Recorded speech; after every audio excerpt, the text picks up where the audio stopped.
Bonjour à tous et bienvenue pour cette nouvelle édition des Engage Call Corporate. Ravi de vous retrouver. Eh bien, après Virginie Resson qui a parlé des enjeux, des défis qui nous attendent et aussi pour l'entreprise, après Fabrice Bonifay qui a évoqué son parcours dans la RSE et puis notre capacité à réconcilier finalement le court et le long terme. On a parlé avec Pierre-Étienne Frand de son travail au sein d'Air Liquide avec l'hydrogène dans la transition énergétique, mais plus précisément la stratégie de l'Alliance en interne et en externe. On va finalement rester un peu autour de cette même dimension de l'Alliance en s'interrogeant avec Karine Jacquemart. Bonjour Karine, sur eh bien, cette dimension d'alliance, de possibilité d'alliance entre l'entreprise et la société civile. Bonjour Karine, je ne sais pas si tu as allumé ta vidéo. Et voilà, ça y est, on peut te voir. Bonjour Karine et bienvenue. Bonjour à tous. On est absolument ravis de t'accueillir. On va rentrer dans le vif du sujet. Je vais te demander finalement de te présenter, Karine. Qui es-tu? Rapidement, ton parcours. Voilà. Merci Jérôme. Bonjour à toutes et à tous. Donc, je suis Karine Jacquemart, j'ai 47 ans et ça fait plus de 20 ans que je suis engagée dans des associations ONG dans le monde, d'abord dans l'humanitaire avec Action contre la faim, puis avec Greenpeace où j'ai collaboré à l'ouverture de bureaux en Afrique contre l'accaparement des terres notamment et la protection des forêts, et depuis un peu plus de 5 ans avec Foodwatch. Donc, je suis directrice de Foodwatch en France et je participe aussi au développement de Foodwatch en Europe, puisque c'est une ONG 100% indépendante européenne. D'accord. Alors, finalement, le métier de Foodwatch, c'est quoi? À quoi tu t'emploies? Le métier de Foodwatch, j'aime bien le décrire comme un contre-pouvoir citoyen. C'est-à-dire que dans contre-pouvoir, il y a pouvoir et on travaille évidemment dans l'intérêt général. On est 100% indépendant financièrement déjà, donc aucun financement public ni d'entreprise. Donc, c'est vraiment les citoyens, les gens qui financent le mouvement, la communauté. Et en fait, on travaille pour une meilleure alimentation, une alimentation plus saine et plus de transparence pour tous. Et quand je parlais de pouvoir, c'est parce que on va en reparler, mais il est utile d'enquêter, de dénoncer, de faire avancer les choses aussi constructivement face et avec les institutions publiques et les entreprises qui sont les forces qui ont le pouvoir sur les décisions aujourd'hui. Et alors, du coup, comment tu qualifierais ton activité? Qu'est-ce que tu fais concrètement? Qu'est-ce que vous faites concrètement en France ou en Europe? Oui, concrètement, on commence par identifier les problèmes, c'est-à-dire que comme là, le sujet, le mandat de Foodwatch porte vraiment sur l'alimentation, on regarde avant tout qu'est-ce qui marche, qu'est-ce qui ne marche pas. Et quelque chose qui, moi, me frappe particulièrement et intéresse Foodwatch particulièrement, c'est l'impact de l'alimentation sur la santé. Moi, comme je le disais, j'ai travaillé dans l'humanitaire, dans une association qui travaillait sur la sécurité alimentaire dans beaucoup de pays africains et au Sri Lanka. Donc, c'était les problèmes de la faim. Et à cette époque-là, je me disais, mais en Europe, on a absolument tous les moyens institutionnels, économiques, de ne pas avoir de questions sur les besoins de base et des sujets comme l'alimentation. Aujourd'hui, je me retrouve à être à la tête de Foodwatch parce que justement, il y a des problèmes. Et les problèmes commencent par trop d'additifs, trop de substances encore potentiellement dangereuses que l'on accepte dans l'alimentation, etc. Donc, on regarde quels sont les problèmes qui nous paraissent être importants, d'intérêt général pour être adressés, qui sont les responsables, de façon à ce qu'on puisse aussi trouver des solutions. Et derrière, on enquête, on documente, on discute aussi avec tous les experts et les parties prenantes pour comprendre comment on en est arrivé là et surtout comment on peut résoudre les choses. Et on se rend compte que le rôle des entreprises, on va y revenir très certainement, n'est pas anodin, mais in fine, on travaille toujours pour obtenir un renforcement des réglementations à l'échelle européenne ou tout simplement la mise en œuvre de ces réglementations, car beaucoup existent mais ne sont pas assez mises en œuvre, parce qu'une réglementation publique, ça permet de mettre les mêmes règles du jeu pour toutes les entreprises plutôt que de compter sur les unes qui auraient en bon vouloir versus les autres qui en auraient moins. Donc, in fine, c'est la protection des consommateurs, mais moi, je le vois surtout comme la défense des droits des citoyens, c'est-à-dire qu'on est loin d'être que des consommateurs. Et à travers toutes ces campagnes, et même des campagnes qui vont un peu plus loin politiquement, comme les campagnes sur les accords de commerce, Mhm. euh, humblement, mais avec détermination, on a quand même aussi envie de jouer un petit rôle dans défendre la démocratie en Inde. Merci. Et du coup, est-ce qu'on pourrait qualifier ton activité comme une activité de plaidoyer? Oui, le plaidoyer, c'est une des parties. On a tendance à le résumer comme ça. Mais c'est voilà, le plaidoyer, ça comprend aussi les enquêtes, ça comprend aussi du dialogue, ça comprend aussi beaucoup de travail en marge. Mais oui, oui, c'est ça, un plaidoyer et même pourquoi pas un lobbying parfois, puisqu'on nous dit parfois, Mmh. et on Magistral, va en utiliser quelque ce mot sorte. de Ouais. lobby très souvent. On nous dit parfois, mais vous aussi, vous faites du lobby. Absolument. Si faire du lobby, c'est chercher à influencer des décisions publiques, alors oui, je le fais tout le temps, toute la journée. La différence avec certains lobbies privés, c'est précisément que eux sont privés, nous on défend l'intérêt général dans une structure d'association de loi 1901 qui n'a aucun bénéfice à en tirer, et on le fait en toute transparence. Et dirais-tu que du coup, tu travailles en confrontation, en collaboration avec les entreprises? Comment tu qualifierais ton rapport avec le monde économique? Je crois que ce qui est important, c'est qu'il faut un peu de tout pour faire avancer les choses. Et donc, il faut différents acteurs qui agissent de différentes façons, et c'est cette complémentarité d'action qui fait avancer les choses. Certaines ONG travaillent en collaboration, voire même avec des financements d'entreprises pour les accompagner dans certaines démarches. Pourquoi pas, ça a tout à fait son avantage. Nous, on est une toute petite équipe déjà, on est 6 en France, donc on ne Mmh. peut pas tout faire. Et souvent, j'avoue que la valeur ajoutée que l'on voit dans nos actions, souvent, se porte avant tout, et en tout cas en première phase, ou assez vite dans la confrontation. La confrontation non violente, parce qu'on a un principe de non-violence très fort, la confrontation constructive, qui n'est jamais gratuite. Tout ce que l'on publie, on le vérifie 5 fois, on s'appuie sur des experts, et il s'agit vraiment de faire attention, de ne pas jouer sur les peurs, de ne pas exagérer. Mais quand il y a des éléments scientifiques crédibles qui sont là et qui devraient justifier des décisions politiques, comme par exemple, au hasard, l'interdiction des additifs à base de nitrite et de nitrate, dont tous les experts disent que c'est dangereux pour la santé, mais qui est toujours autorisé dans les produits en Europe. Quand on a ça, mais que la décision n'est pas prise, ou d'autres scandales qu'on a pu découvrir et pour lesquels les bras m'en sont tombés, hein, d'ailleurs, se dire, mais là on a un risque qui est documenté, une décision, un principe de précaution qui devait être évident et ça n'est pas pris, Mmh. voire des entreprises parfois de très mauvaise foi.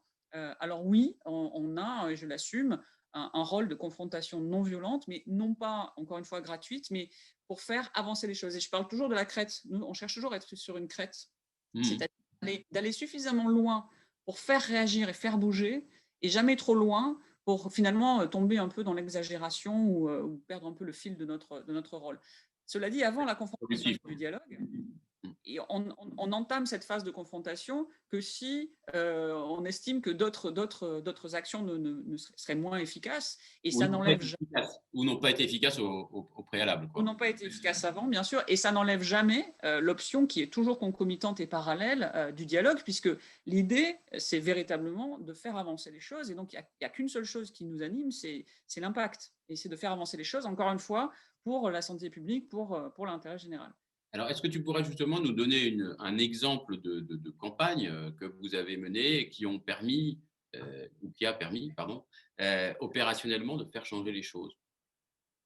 Oui, Mais un ou deux, quoi. Voilà, pour ouais, qu'on ouais, bien sûr. Ouais, ouais, bien sûr. Bon, ça bouge jamais autant et aussi vite qu'on aimerait, mais il y a aussi des étapes. Et il y a une campagne que j'aime beaucoup parce que justement, elle n'était pas du tout évidente. C'est la campagne de la contamination des aliments par des huiles minérales, qui sont des dérivés de pétrole.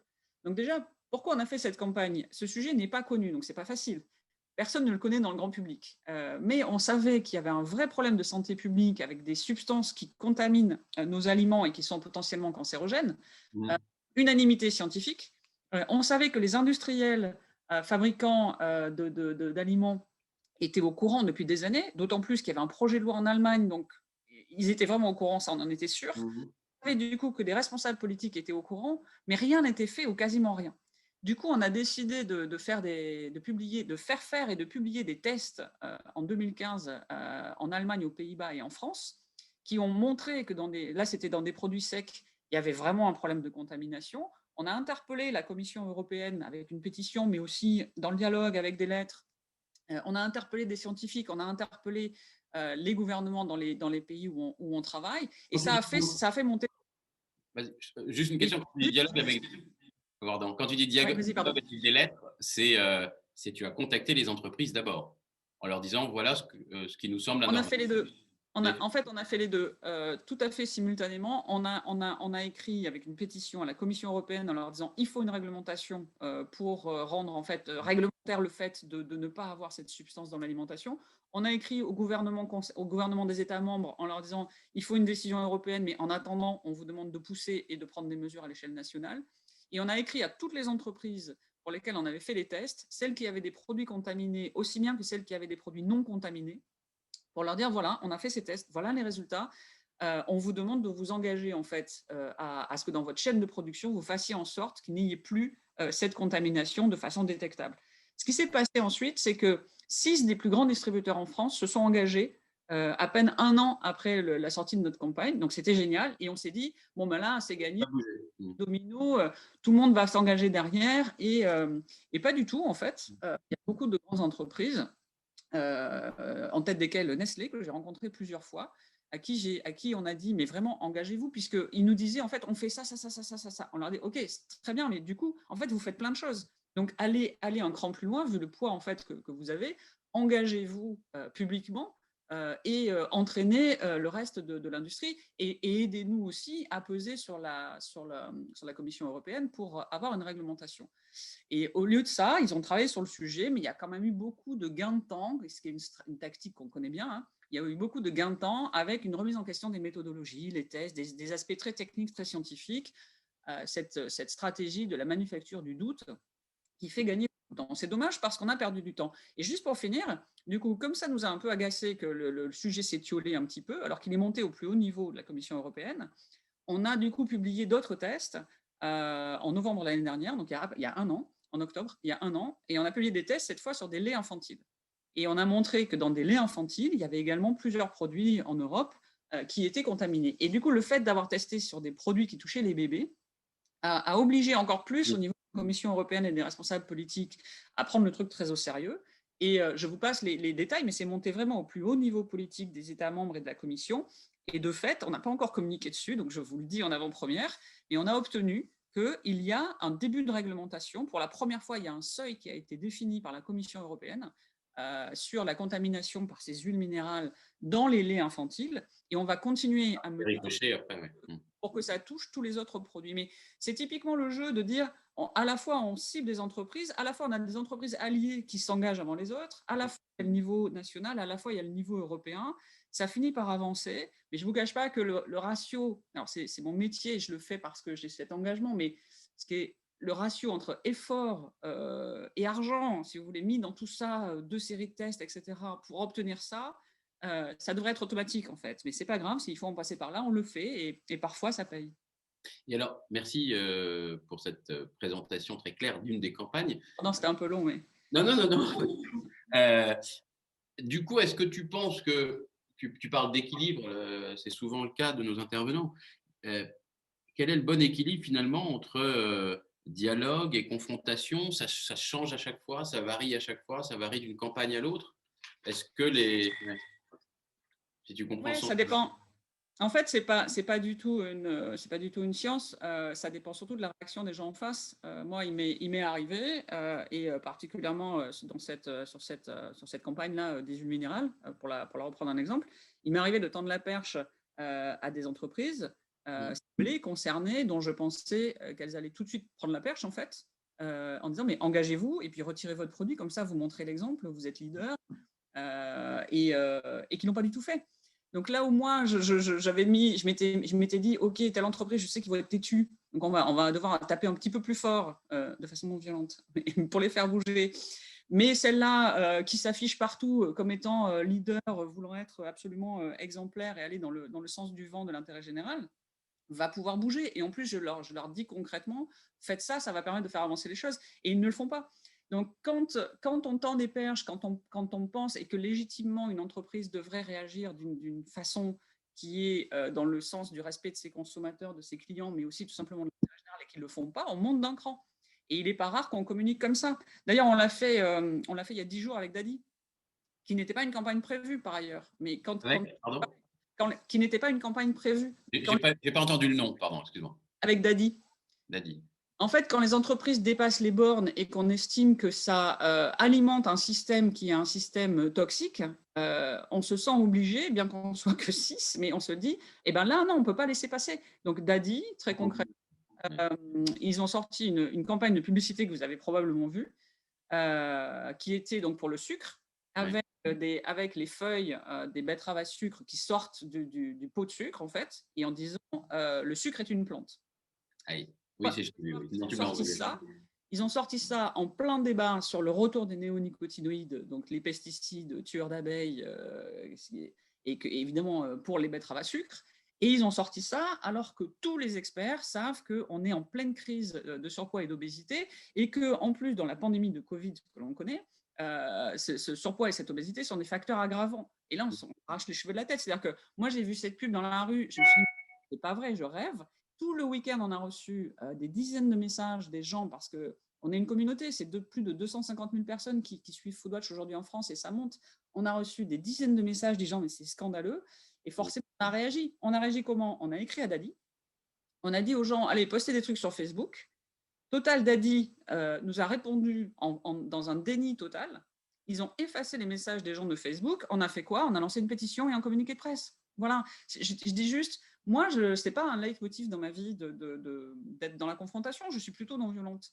Mais malheureusement, si l'attitude de certaines entreprises ou responsables politiques fait qu'on sent qu'il faut monter d'un cran ou de 2 crans pour faire avancer les choses, bah, c'est notre rôle. Voilà. D'accord. Très clair. Du coup, on a vu, bon, on espère peut-être que la crise du coronavirus, de la Covid, peut faire changer les choses.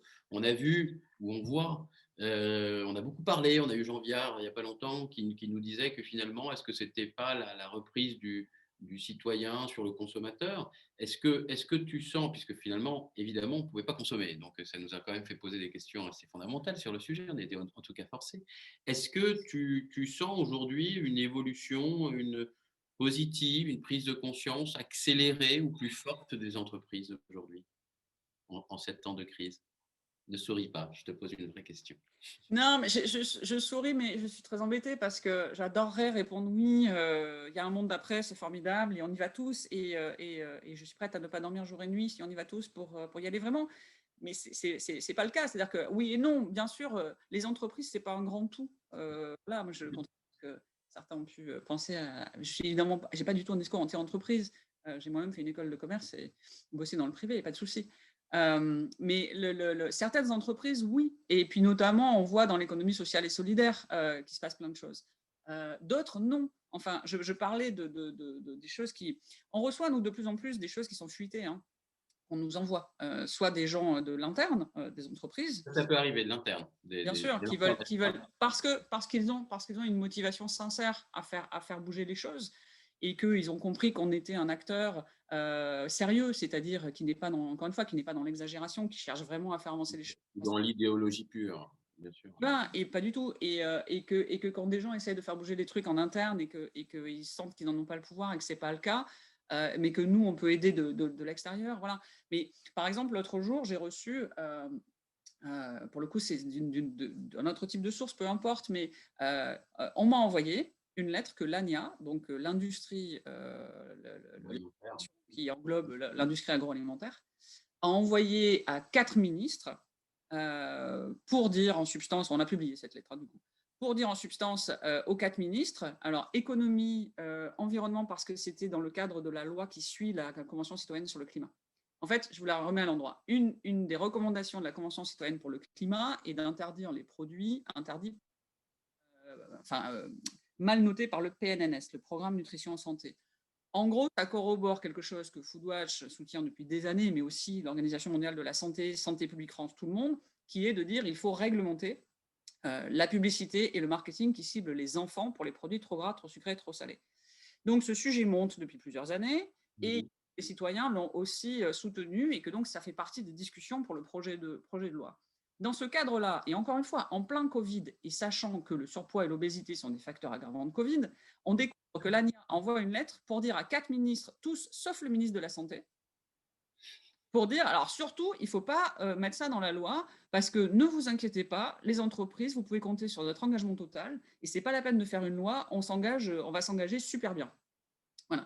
Ça veut dire quoi? Ça veut dire, je me fous de l'intérêt général, je me fous des questions de santé publique, et surtout, il est démontré, et la Cour des comptes et Santé publique France l'ont redit dans leur dernier rapport, que ces engagements volontaires, sur ce sujet-là en particulier, ne sont pas suffisamment efficaces. Je ne suis pas en train de dire, et je sais qui est notre audience aujourd'hui, donc je veux vraiment ne pas être, qu'il n'y ait pas de malentendu, et je vous invite à me poser toutes les questions et à partager vos sentiments après.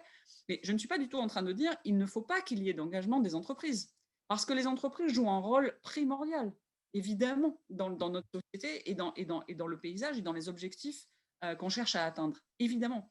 Mais dire, on se contente de compter sur le bon vouloir des entreprises, y compris sur des sujets de santé publique pour protéger la santé des enfants, plutôt que de faire une loi, ça ne va pas. Parce qu'on sait par expérience que compter sur le bon vouloir des entreprises ne suffit pas. Et même s'il y en a quelques-unes qui jouent le jeu, elles ne seront que quelques-unes. Et le consommateur lambda, quand il est dans un supermarché, il ne peut pas savoir si telle marque de céréales s'est engagée à je ne sais pas quoi et telle autre s'est engagée ou pas à je ne sais pas quoi. Ça n'est pas possible. Mmh. Les engagements des entreprises, oui, mais il faut tout simplement des lois pour mettre les mêmes règles du jeu pour tout le monde, pour protéger la santé des consommateurs. Et je trouve inacceptable, du coup, que cette association, ce lobby de l'industrie, soit d'aussi mauvaise foi contre un truc qui est de santé générale, mais d'une évidence flagrante. Donc, on a fait quoi? On a publié cette lettre. J'ai réécrit aux 4 ministres, plus le ministre de la Santé, plus le Premier ministre qui doit faire les arbitrages. On a publié cette lettre que j'ai envoyée également.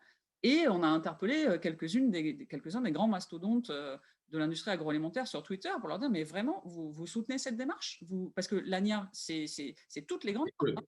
C'est les Nestlé, les Danone, les Kellogg's, les Mondelez, les Unilever, c'est tout le monde. Et la question, c'est est-ce que chacune de ces marques soutient cette démarche? Parce que ça, on est obligé de le dénoncer, parce que c'est évident que c'est inacceptable et c'est contre l'intérêt général. En tout cas, il me semble. Oui.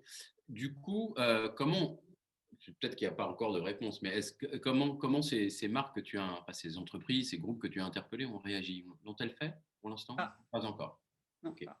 Bon, après, j'avoue que j'avais envie d'envoyer une lettre spécifique à certains d'entre eux, notamment les plus gros, voilà, pour vraiment les interpeller, encore une fois, leur donner une chance, quoi. Et puis, entre les Daddy, les Danone et puis les autres scandales, il y en a un nouveau dont je ne peux pas vous parler parce qu'on communique dessus mardi, mais j'ai vraiment envie de vous répondre. Je n'ai pas un discours négatif dans le sens où, et surtout vous aujourd'hui qui êtes des parties prenantes des entreprises et qui, si vous êtes là aujourd'hui, je veux croire, voilà, avez vraiment envie de faire changer les choses. Faisons-le et surtout faites-le de l'intérieur, c'est extrêmement essentiel. Mais il faut vraiment que ça change parce que sur les plus gros, et en tout cas dans le secteur sur lequel je suis aujourd'hui, j'ai 5 exemples sur les 3 dernières semaines de ce genre d'attitudes qui, à mon sens, sont complètement à rebrousse-poil de ce qu'il faudrait faire. Et malheureusement, je n'ai pas beaucoup d'autres exemples des choses qui vont dans le bon sens.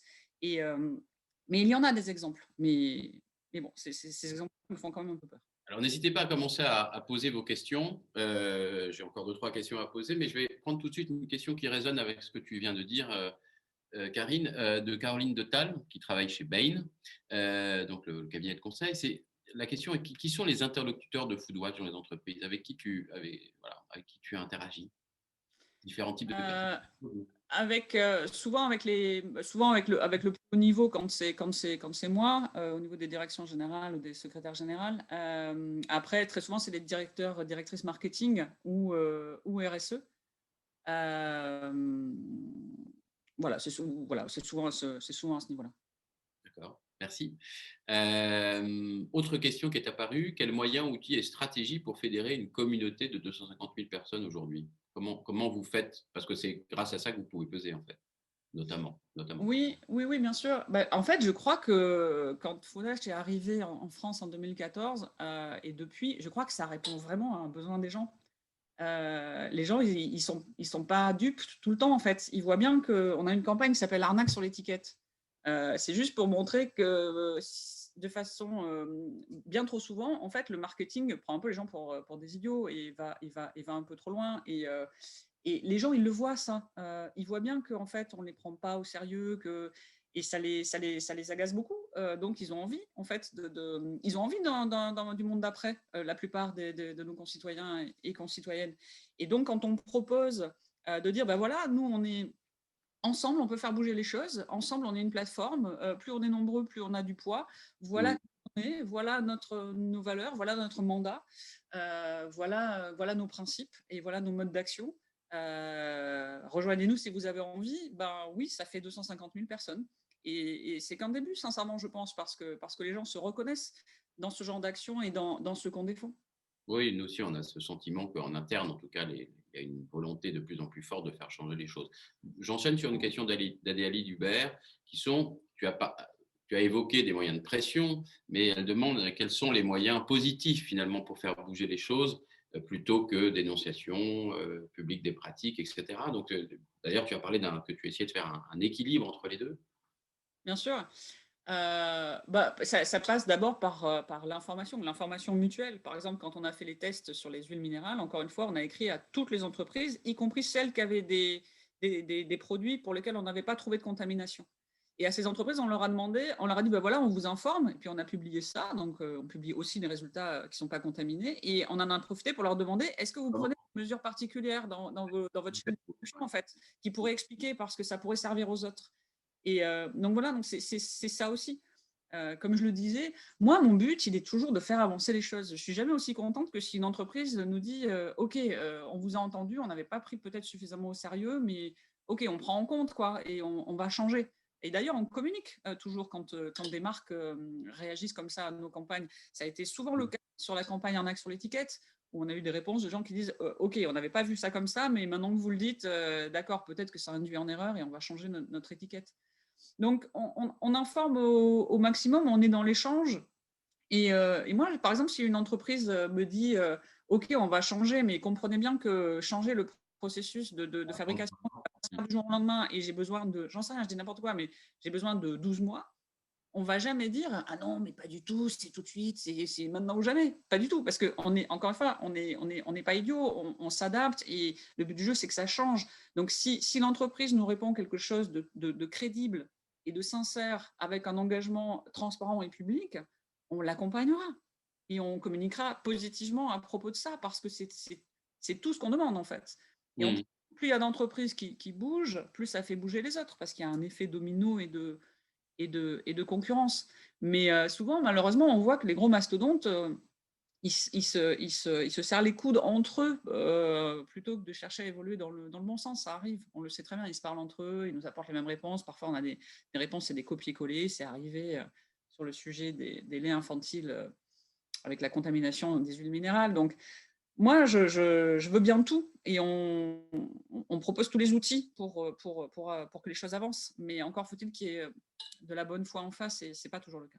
Tu décris Foodwatch comme un contre-pouvoir citoyen, en quelque sorte, de la société civile. Alors, pourrais-tu nous décrire ce que tu entends par société civile? On peut mettre plein de choses derrière la société civile. Et penses-tu que le citoyen soit le meilleur vecteur pour faire bouger les choses? C'est ce que je disais tout à l'heure. Je pense qu'il y a vraiment un triangle qui est utile. Tous ces acteurs-là sont utiles. Il y a les institutions publiques, il y a les entreprises et le secteur privé, et il y a ce que j'appelle la société civile au sens large, c'est-à-dire les citoyens, qu'ils soient ou qu'ils soient organisés en association ou en collectif d'associations. En tout cas, c'est cette voie qui ne porte pas un intérêt particulier d'une institution ou particulier d'une entreprise, mais plus du point de vue des citoyens. Et je rajoute dans mon cas, avec le souhait de défendre l'intérêt général. D'accord. Est-ce que Laurent, on pourrait commencer à ouvrir le dialogue à nos amis auditeurs? Et est-ce que, Eric, tu pourrais poser directement du coup ta question à Karine? Laura, est-ce que tu peux? Eric, il faudrait que tu lèves la main, je crois, et comme ça, on va t'ouvrir, si c'est possible, on va t'ouvrir le micro. Eric Dupont, qui travaille, je crois, chez PMP, Ah, le conseiller en management. Eric, voilà. ouais, Ouais, vous m'entendez? On ne te voit Oui, pas. très bien. Bonjour. Allô? À bientôt. Ouais, bonjour. Merci. Alors, bonjour, excuse-moi, ouais, attends, j'essaye. Je fais trop de Teams, je ne sais plus utiliser Zoom. Hop là. Zoom, oui. Voilà, hop, Ah, voilà, impeccable. bonjour Eric. Bonjour Eric. Ouais, bonjour. Je suis peut-être arrivé, j'ai raté le tout début, donc vous en avez peut-être parlé. Tu as beaucoup parlé des actions que vous entrepreniez auprès des entreprises et tu as parlé aussi du fait que les consommateurs n'avaient pas la possibilité, quand ils achetaient, je crois que tu as pris l'exemple d'un paquet de céréales, quelles étaient les bonnes pratiques ou pas de l'entreprise. Est-ce que vous avez réfléchi à des politiques de label Foodwatch parce qu'en fait, beaucoup de choses passent par l'entreprise, mais beaucoup de choses vont aussi passer par les consommateurs. Donc, que faites-vous sur cette dimension-là? Peut-être que c'est d'autres acteurs que vous, mais voilà. Oui, merci de cette question, Eric. C'est intéressant et ça corrobore la question qu'on me pose souvent, qu'est-ce qu'on pense de Yuka, l'application qui scanne les produits alimentaires. En fait, j'adore Yuka et je les connais très bien. Et d'ailleurs, on travaille ensemble sur certains sujets. Mais moi, et à Foodwatch, on milite pour ne pas avoir besoin de ces applications-là. En tout cas, sur des sujets fondamentaux. Ça veut dire quoi? Quand j'achète des céréales pour mes gamins, je n'ai pas envie d'avoir à me poser la question de savoir s'il y a des substances dangereuses pour la santé dedans. Ça veut dire que je n'ai pas envie de dépendre du label ou de l'engagement de telle ou telle marque. Et j'ai encore moins envie de dépendre d'un smartphone dans ma poche pour devoir scanner les produits un par un pour me dire mais lequel est le moins dangereux pour mes enfants. Donc, ce pourquoi on milite, c'est qu'il y a un certain nombre de substances et d'additifs qui sont connus pour être controversés au niveau de leur impact sur la santé. Ça veut dire qu'à minima, il y a quelques études scientifiques qui disent attention. Aujourd'hui, en Europe, il y a 338 additifs qui sont autorisés dans l'alimentation. C'est 48 pour le bio. C'est beaucoup trop déjà. On nous dit, les toxicologues nous disent qu'il y en a beaucoup trop. Donc nous, on se bat pour commencer par dire, OK, déjà, ceux qui sont réputés dangereux pour la santé, qu'ils soient interdits, notamment quand on sait qu'il y a des alternatives. Ça a été le cas du dioxyde de titane, qui servait uniquement à blanchir les bonbons. Les industriels s'en passent maintenant très bien. Et on pousse pour que l'interdiction en France soit élargie au niveau européen. Et on se bat maintenant, par exemple, sur les additifs à base de nitrite et de nitrate, dont les industriels se passent très bien s'ils le voulaient, pour qu'il y ait une loi. Et on va se battre sur les huiles minérales, etc. Ce que je veux dire, c'est que déjà, commençons par nettoyer la base des substances qui sont dangereuses pour la santé et qui devraient être interdites. Après, on peut rentrer dans d'autres labels plus compliqués et hyper intéressants hein, sur l'impact environnemental, l'impact social des produits, internaliser le vrai coût des produits, par exemple, etc. Mais déjà, commençons par la base qui est on n'est pas censé accepter aujourd'hui, en 2021, en France et en Europe, d'avoir des produits, des additifs dangereux pour la santé dans notre alimentation ou des résidus de pesticides ou ce genre de choses. Ensuite, il faut faire attention, trop d'informations peut tuer l'information. C'est fou que je dise ça parce que je passe mon temps à être sur le dos des entreprises alimentaires pour leur dire mettez plus d'informations réelles, honnêtes et concrètes sur les emballages. Donc, il faut plus d'informations en fait réelles et moins d'informations marketing qui peuvent faire. Et les labels, c'est toujours assez intéressant. Il y a un risque, c'est que la multiplication des labels peut faire aussi qu'on ne s'y retrouve pas. Nous, pour le moment, on a poussé, et on continue à le faire pour qu'il soit adopté en Europe, le Nutri-Score, par exemple, qui est ce logo nutritionnel que vous connaissez peut-être, une indication sur la qualité nutritionnelle. Et déjà, beaucoup disent, oui, mais ça ne dit rien sur les additifs. Oui, c'est vrai, mais c'est déjà ça. Et donc, il faut bien cibler, déjà, qu'est-ce qu'on interdit versus qu'est-ce qu'on veut mettre sur l'étiquette, qu'est-ce qu'on veut rajouter comme information. Et ensuite, dans l'information qu'on veut mettre, qu'est-ce qui est le plus utile et qui reste lisible? Je ne sais pas si j'ai répondu à votre question, Eric. Merci, très clair. Non, c'est très clair, merci. Oui, absolument, merci beaucoup. Si vous avez, alors il y a Anne-Gaëlle Ladrière, qui est consultante, je te présente comme ça, Anne-Gaëlle, de ce que je sais, consultante indépendante sur les stratégies marketing notamment et de communication. Anne-Gaëlle, le micro est à toi. Bonjour Anne-Gaëlle. En fait, j'avais une question qui était complémentaire à celle d'Eric sur quand vous vous présentez comme un contre-pouvoir citoyen, comment vous collaborez éventuellement avec les autres ONG qui se battent sur les mêmes sujets?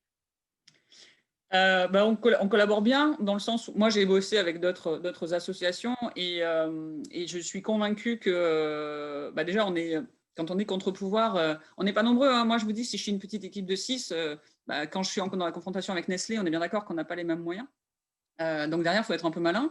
Et surtout, il ne faut pas qu'on se disperse. Donc, moi, je suis convaincue effectivement que le risque de dispersion des associations de la société civile, c'est dommage parce que c'est un risque de dispersion des petits moyens qu'on a.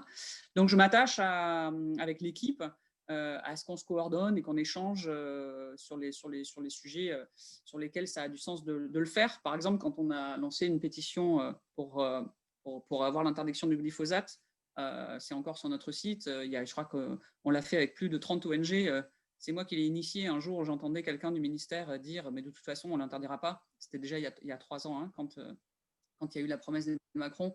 Et on dit « bon, mais là, il faut agir et il ne faut pas agir seul ». Donc, du coup, on est arrivé à 30, quoi. Donc oui, on fait ça. On ne peut pas le faire tout le temps surtout, mais on le fait beaucoup. Et par exemple, quand on doit s'adresser à des entreprises, on parle entre nous aussi, évidemment, parce qu'il y a les aspects environnementaux, les aspects sur l'alimentation, les aspects… voilà. Micro-question complémentaire, est-ce que vous voyez des lanceurs d'alerte de plus en plus? Est-ce que vous avez de plus en plus de… Ouais. Oui, bien sûr. Oui, parce que les gens voient que quelque chose qu'ils n'arrivent pas à faire à leur échelle, nous, on peut peut-être le faire. Et en tout cas, on peut relayer et on peut essayer, bien sûr.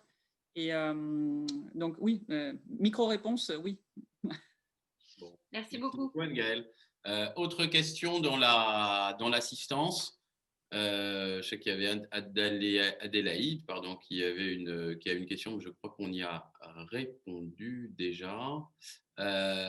Si, il y avait une question sur la collaboration. Ça fait écho finalement à la question d'Anne-Gaëlle. Est-ce que les entreprises, tu les sens prêtes à collaborer entre elles, à s'échanger des pratiques on a parlé beaucoup d'alliances avec Pierre-Étienne la semaine dernière. Est-ce que ça, c'est une réalité pour toi? Mais j'ai peut-être dans le sens du bien commun et pas simplement pour essayer de contrer. Ouais.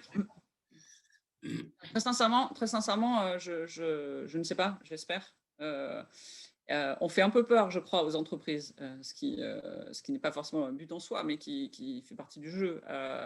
Les entreprises, en général, moi, ce que j'entends dire, en tout cas, et tant mieux, et je m'attache à ça, et c'est que je crois qu'ils nous prennent, ils reconnaissent qu'on est un acteur crédible, c'est-à-dire qu'on n'est pas dans l'exagération, on n'est pas là pour demander des choses folles, et on reste dans l'écoute. Donc, de ce point de vue-là, votre question, si elle était, est-ce que les entreprises sont prêtes à collaborer avec nous? Oui, je crois, mais Oui, compris. On avait fait je me rappelle, un engage call citoyen au mois de mai, je crois, ou juin, sur la stratégie du choc, tu sais, que dénonçait Naomi Klein. Et tu avais fait un call que j'ai trouvé passionnant sur la stratégie du choc inversé, en quelque sorte. Est-ce que tu pourrais nous dire quelques mots là-dessus? Oui, la stratégie du choc, vous connaissez probablement, ça a été pas tous, donc vous pouvez rappeler en vitesse ce que c'est. Oui. Ça a été très bien écrit par Naomi Klein dans un bouquin qui porte ce nom il y a quelques années déjà, et ça a été décliné d'ailleurs dans un documentaire que je vous invite à regarder. Bon. Et en fait, elle reprenait depuis Milton Friedman, les années 70, le renversement de Salvador Allende jusqu'à l'époque de son livre La guerre en Irak, sur des exemples très concrets, comment les ultra-libéraux, ça fait longtemps que je ne dis plus néolibéraux, hein, c'est quand même 50 ans que ça dure, donc ils ne sont plus néo, et comment les ultra-libéraux qui cherchaient à démanteler des systèmes d'éducation, etc. Enfin bref, comment certaines entreprises et certains lobbies privés profitaient de crises naturelles comme l'ouragan Katrina ou de guerres comme la guerre en Irak, toute forme de crise, pour faire passer un peu au forceps des changements politiques qui consisteraient à laisser plus de marge de manœuvre aux entreprises et beaucoup moins de contraintes, y compris des dérèglements comme avec Margaret Thatcher sur les droits sociaux, etc. Bon. Et donc, cette stratégie du choc, elle était décrite vraiment comme l'aspect négatif des entreprises et des lobbies privés qui profiteraient de ces crises. Et nous, on en a parlé, Jérôme, en avril, c'était au milieu de la crise, on y est toujours, mais au milieu de la crise de la pandémie Covid. Et on se disait, mais bon, est-ce qu'il est réaliste, est-ce qu'il est possible de se mettre à rêver que cette crise réveille aussi un certain nombre de conscience, y compris au sein des entreprises, et que les choses changent. Et ce serait bien que nous, on se serve de ce choc-là pour effectivement se remettre en question, tous, autant qu'on est, et collectivement, et chacun là où on est dans la société, faire en sorte qu'on fasse bouger les choses de façon positive. Mais je rappelais aussi qu'on n'était pas les seuls à y penser et que, comme l'a décrit Naomi Klein, malheureusement, à cette même époque-là, on avait des preuves, à commencer par une lettre de Bayer envoyée à la Commission européenne, qui se servait de la crise pour dire surtout ne nous mettez pas plus de contraintes. Donc, la stratégie du choc, c'est bien que nous, on l'utilise, mais ne soyons pas naïfs, sachant que certaines grandes entreprises qui ont un peu oublié de regarder l'intérêt général l'utilisent à plein pot de toute façon aussi. Et c'est pour ça qu'il faut qu'on soit vigilant. Et c'est pour ça que c'est bien quand on nous fait fuiter des lettres ou qu'on arrive à mettre la main dessus et qu'on les dénonce pour un peu mettre le haut là et essayer de dire, non, en fait, il y a des citoyens, il y a besoin de plus de transparence. Ça suffit, ces petites démarches dans l'opacité pour bloquer des réglementations ou les contourner. Et à plus forte raison, ça suffit quand on est en plein milieu d'une crise qui est sanitaire, sociale et économique. Si on doit se tirer les coudes à un moment, c'est quand même maintenant. Est-ce que tu aurais des livres, des documentaires à nous recommander là-dessus, à part le livre de Naomi Klein, La stratégie du choc? Ouais, le livre de Naomi Klein et puis la vidéo qui en est déclinée, qui est très intéressante. Il y avait aussi un livre sur la fabrique du mensonge. Après, oui, alors après sur la question des lobbies, bien sûr, il y a Lobbytomie de Stéphane Aurel, qui est journaliste au Monde et grande enquêtrice. Il y a aussi un bouquin qui s'appelait, il faut que je te retrouve l'auteur, mais qui s'appelait Sphère publique, sphère privée. Ça, je connais pas. Il y avait aussi un auteur, je suis désolé, ça me revient pas, un auteur américain qui a décrit comment la place des lobbies a augmenté à partir des années 60, mais c'est un titre qui sur la question du mensonge, la fabrique de la vérité. La manufacture du doute, c'est aussi La manufacture du doute, pardon, voilà exactement. C'est aussi ce que reprend Stéphane Aurel dans son livre Lobbytomie. Mais pour être clair, et moi c'est ce que je dis toujours, il m'arrive d'intervenir dans des conférences sur les lobbies et tout ça, mais pour être très clair, encore une fois, le discours, il se veut absolument pas anti-entreprise, et c'est normal que des entreprises défendent leurs intérêts privés. L'idée, c'est pas de dire tout d'un coup, tout le monde ne doit faire que de la philanthropie H24. Donc, c'est normal que des entreprises aient leurs spécificités et défendent leurs intérêts privés. Mais je trouve que c'est important qu'on mette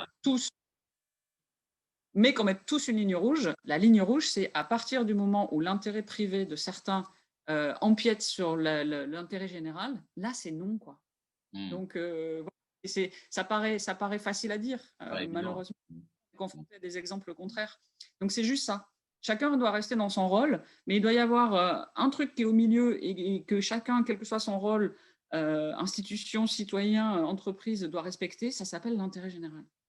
Et c'est pas un truc flou, c'est la santé publique, les droits fondamentaux, l'environnement, etc. On est bien d'accord avec ça. Alors, chez Engage, comme tu le sais, on aime bien finir par l'art, par une évocation du sensible. Donc, on t'a demandé de choisir une œuvre d'art. On va te montrer maintenant. Merci Laetitia, qui est de Banksy, je crois. Banksy, pardon. Est-ce que tu peux nous la présenter? Pourquoi tu l'as choisie? Oui, d'abord parce que c'est du street art, donc c'est l'expression justement des citoyens dans la rue. Donc j'aime beaucoup cette expression un peu libre de la culture dans la rue et accessible à tous. Et puis ce personnage, forcément, pour moi, il figure complètement le fait de dire c'est pas ce que j'aimerais faire fondamentalement, mais si vous m'y obligez, oui, on va être dans la confrontation. Donc il a cette attitude de confrontation, mais en même temps avec des fleurs et des fleurs colorées en plus. C'est-à-dire que l'idée, c'est vraiment pas de rentrer et d'alimenter un système de violence ou de confrontation gratuite. L'idée, c'est de dire si vous nous y obligez, on va faire face, on va faire front, on va tenir tête et on va être dans la confrontation, mais ça reste pour un objectif qui est transparent, qui est d'intérêt général, qui est positif. Et donc, je ne le ferai qu'avec des fleurs, mais je le ferai avec détermination et pourvu que les choses changent. Oh, quelle jolie conclusion, ma chère Karine, c'est parfait. Et ça résume très bien ton propos. Donc, merci infiniment d'être intervenu pour nous, merci à avec tous. nous, à la fois sur le fond, sur des exemples concrets. Et maintenant, eh bien, on va se retrouver. Je ne sais pas si on reste ou si on va dans une autre salle. On reste ici, dans Laura, il me semble. C'est ça? Aidez-moi, pour être sûr. Je crois qu'on reste ici et on va travailler sur… Oui? Nous changeons de salle. On change le lien Zoom, pardon. Donc, on va changer le lien Zoom et on va travailler sur la question comment intégrer efficacement la société civile dans la gestion et la stratégie des entreprises, évidemment, pour les faire évoluer vers l'intérêt général. Merci infiniment. Merci à toi, évidemment, Karine. Et nous, on se retrouve. Vous Merci avez à vous. le Zoom qui vient d'apparaître. Il suffit de le prendre et on se retrouve tout de suite dans l'autre salle. Merci beaucoup, Karine, et à très vite. Au revoir. À bientôt.